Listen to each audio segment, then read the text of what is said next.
5টি ফুটফুটে মহাবিপন্ন হলুদ কাছিমের বাচ্চা যুক্ত হয়েছে চট্টগ্রাম চিড়িয়াখানার প্রাণীদের তালিকায়। ফলে এই প্রজাতির মোট প্রাণীর সংখ্যা বেড়ে হয়েছে 16টি। চিড়িয়াখানা কর্তৃপক্ষ বলছে, ডিম ফুটে বের হওয়ার পর হলুদ কাছিমের ছানাদের বিশেষ যত্নে রাখা হয়েছে। একটু বড় হলে তাদেরকে ট্রান্সমিটার লাগিয়ে প্রকৃতিতে ছেড়ে দেওয়ার পরিকল্পনা রয়েছে কর্তৃপক্ষের।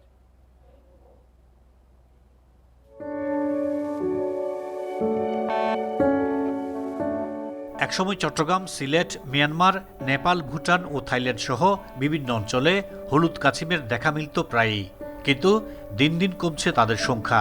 এমনকি আন্তর্জাতিক প্রকৃতি সংরক্ষণ সংস্থা IUCN এর তথ্য অনুযায়ী 10 বছরের মধ্যে এই প্রজাতিটি পৃথিবী থেকে বিলুপ্ত হতে পারে।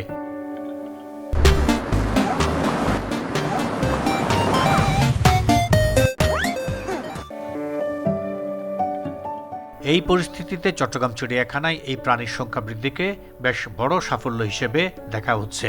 নতুন 5টি ফুটফুটে ছানা সহ 16টি মহাবিপন্ন হলুদ কাছিম দেখে খুশি দর্শনার্থীরাও। যেহেতু এগুলো বিলুপ্ত বা এগুলো সংরক্ষণ করলে তারও এগুলো অন্তত আমরা আরও এর ব্যাপারে জানতে পারবো বা সারা ওয়ার্ল্ডে আমাদের একটা সুনাম বৃদ্ধি পাবে। আমিও জীবনে প্রথম হলুদ কাছিম দেখছি, বহু থেকে পড়ছি, কখনো সরাসরি দেখার সুযোগ হয় না, আজকে দেখলাম। 2008 সালে 8টি হলুদ কাছিম নিয়ে সংরক্ষণ কার্যক্রম শুরু করে চিড়িয়াখানা কর্তৃপক্ষ। 2023 সালে 3টি বাচ্চা ছানা দেয় কাছিমগুলো। সবশেষ গেল 6 জুন 7টি ডিমের মধ্যে 5টি থেকে সফলভাবে বাচ্চা ফুটেছে। বিশ্বব্যাপী প্রজাতিটি মহাবিপন্ন হওয়ায় তাদের জন্য বিশেষ আবাসস্থল তৈরি করে নিবিড় পরিচর্যা করা হচ্ছে। পাহাড়ে থাকে নর্মালি ন্যাচারালি, ওখানে আপনার যেই কন্ডিশনটা দেওয়া থাকে পাহাড়ে, সেই কন্ডিশনটা আমরা এখানে তৈরি করছি। এই এখানে লুকানোর জায়গা আছে, বৃষ্টি থেকে বাঁচার জায়গা আছে, শেড আছে। ওর যখন যেটা দরকার সেই আবহাওয়াতে সে খাপ খাওয়াবে নেওয়ার উপযুক্ত পরিবেশ আমরা এখানে দিয়েছি। প্রচুর পরিমাণ দেখা গেল এটা IUCN এর যে রেড লিস্টের তালিকা আছে সেখানে এটা ক্রিটিক্যাল এন্ডেঞ্জার হিসেবে উল্লেখ আছে।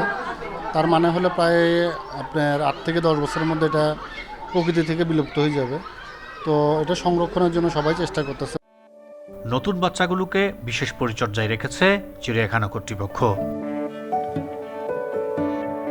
Ahsan Riton, independent news, Chittagong.